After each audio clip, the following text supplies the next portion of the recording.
All right, hi everyone. This is my farmer's market haul as of late June. I do have a very meat and dairy heavy one because I already have my vegetables for the week, but I did get 2 kilos of apricots. But before I get here, let's talk about everything.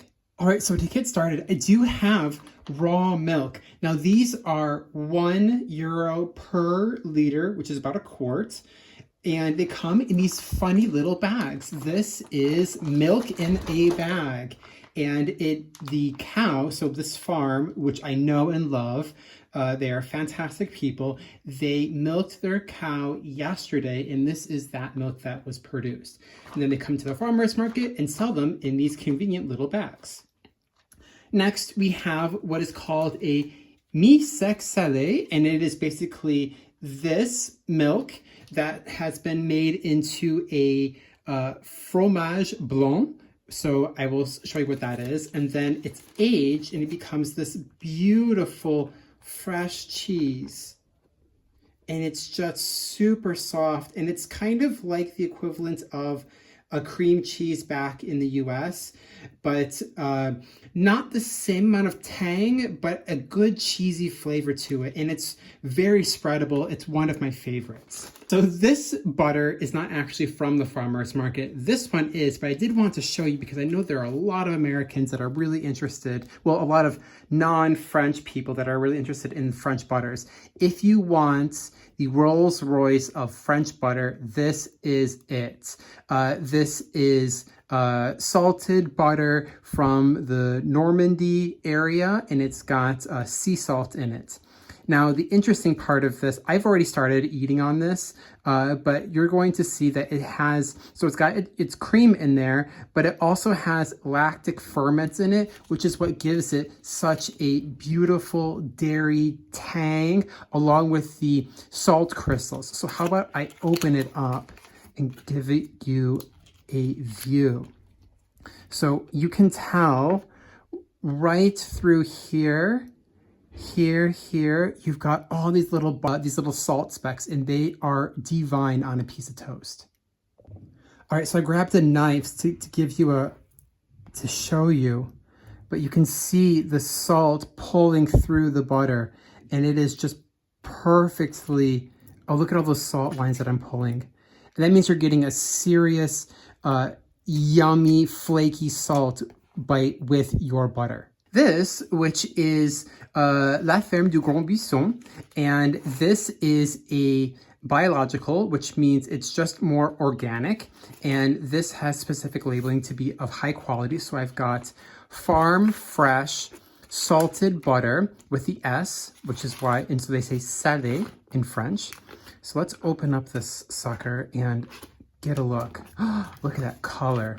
Look at that beautiful color. And just to give you a visual, I'm just going to pull my knife through this.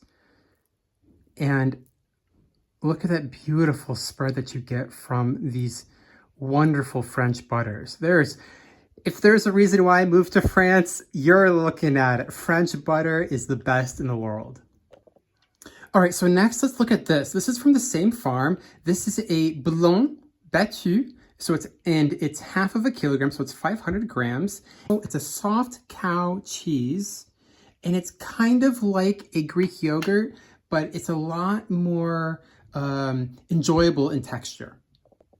Now, of course, that is just my personal opinion, and I make Greek yogurt at home, but this from the farm is fantastic. Look at that. It almost looks like icing, but it is just this most wonderful dairy product that you can get from the farmer's markets.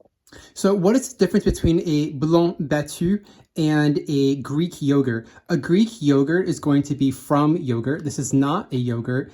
A blanc battu is a fromage blanc, which is a white cheese. These white cheeses are fermented at a mesophilic temperature, which means that it's the milk is inoculated at room temperature. Sometimes they add rennet, sometimes they do not, which would be présure in French.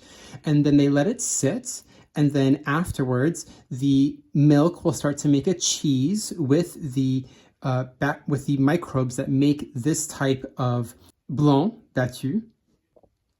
Then once the milk has set, they will drip this, as in they will strain it through a sieve, and then they will whip this up into smithereens, which is why you're getting this like creamy, beautiful texture here. So how about I give this a taste off camera? Oh, that's so smooth. And it's a little bit thicker than a Greek yogurt. So really, if you're interested, you should try this out. There should be recipes online for this, and I am planning on making one soon. But the reason why I got a fromage blanc battu is because I'm planning on making an apricot cobbler. I love being in France, but sometimes I want an American dessert, and an apricot cobbler just sounds so fantastic. And instead of doing ice cream, I thought about putting this on top, and that just sounds like the perfect dessert for me. So next, let's move on to our meats. I have the pork section of the farmer's market was really calling my name. And so I got a pork ham knuckle. And this is what we are looking at. Oh, these are the actual, these are not the knuckles. These are the ribs that I got. And you can tell right through here, here's that rib section. And look at that beautiful cross section that we get. This is going to have a ton of collagen. This is going to have a beautiful flavor. And then so afterwards, I also got my ham knuckle, which I'm going to cook down, and it is going to be the most beautiful flavor. This pig skin is going to give a lot of collagen to my broth, and it is going to be just a really wonderful flavor for the summertime. So there it is. That is my haul of what I got from the farmer's market. I got my dairy products, I've got my meats, and I got my fruits, and I already have vegetables from a previous time. So thank you so much for watching. Once again, I got all of this at the Croix-Rousse Farmers Market in Lyon, France, the gastronomy capital of France. And if you're interested in doing food market tour guides here in Lyon, please come and visit me, Matthew Cress, and you can book a tour guide with me at cressdietetics.com. Thank you so much for watching, and I will see you in the next video. Bye!